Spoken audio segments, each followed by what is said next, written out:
السلام عليكم dhagaystayaal ku soo dhawaada muuqaalkeena maanta oo kaga hadli doono dagaalkii Coballe 24ka bishii Afraad 2007 waxa waajib dagaal la siiyay qaybaha Duufaan iyo Gorgor oo ku wajahnaa shisheeyaha shidaalka ka qodaya aaga Coballe dagaalkan waxa loo qorsheeyay inay qaybta Duufaan gasho xeryaha dhowrka ah ee ciidamada xabashida dabaqoodiga iyo shirkadaha dhulka qodaya ee Chinaha laga leeyahay sida Coballe xerada Chinaha Sandoore iyo Boodley qaybta Duufaan waxaa hogaaminayay taliyihii qaybta Maxamed Axmed Basey iyo abaanduulkii qaybta Shukru Eber labadoodaba Allah u naxariistee waxaa sidoo kale meesha marayay guddigii qaybta xubno kamida sida Aadan Maxamed Qalinle Allah u naxariisto iyo Axmed Rashiid Allah u naxariistee kadib ciidankii Duufaan wuxuu barkulan ku qabsaday Laas Garas oo laagta milmil dhexdeeda ah halkaas ayaa lagu qaybsaday aaga dagaalka kadib waxaa loo soo hayaamay xagga iyo goobihii la weerarayay markii ciidanku marayo Inley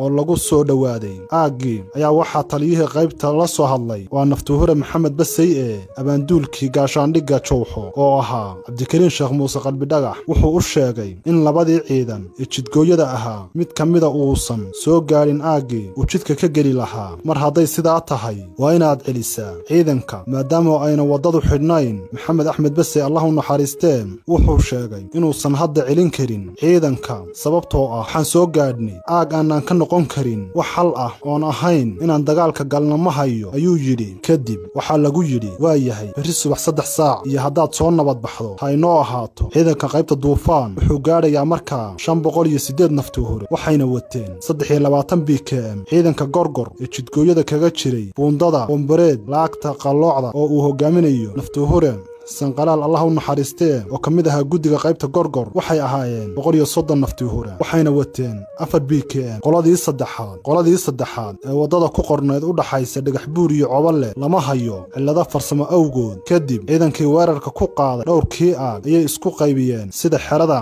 xabashida xerada Chinaha Sandoore iyo Boodley guddiga qaybta ee meesha galaya waxa kamid ahaa Maxamed Axmed Basey taliyaha qaybta Shukri Eber abaanduulkii qaybta Maxamed Xasan Mataan saadka iyo saanada Mukhtaar Cumar Lacag madaxa agoonta Maxamed Daahir madaxa caafimaadka xabadii u horeysay waxay qaraxday salaadii subax waxa uu horiday qoladii xerada Chinaha galaysay waxay si toos ah u socday ilaa iyo 40 daqiiqo xabadu wuxuu ahaa dagaal guulo weyn u soo hooyay ummadda reer Ogaadeniya ee khayraadka lagu hayay boobka waxa maxaabiis ahaan loo soo qafaashay 8 China ah waxay sidoo kale xabadii istaba maraysay jeeday 9 kamida Chinahii dhulka qodayay meeshaana ku dhintay waa halkii uu lahaa Abwaan Axmed Sheekh Cali Heelaale Allah u naxariistee hal la jaro dalkanaga ka joog China laga waaye waxa laga furtay xabashida subaxaas hub aad u badan qoryo waaweyn oo qaybna la furtay qaybna la gubay waxa muddo kadib maxaabiistii dagaalka oo loola dhaqmay sida sharciga maxaabiistu dagaalku dhigayo lagu wareejiyay shaqaale ka socday laan qayrta cas iyo 2 oday oo Soomaali ah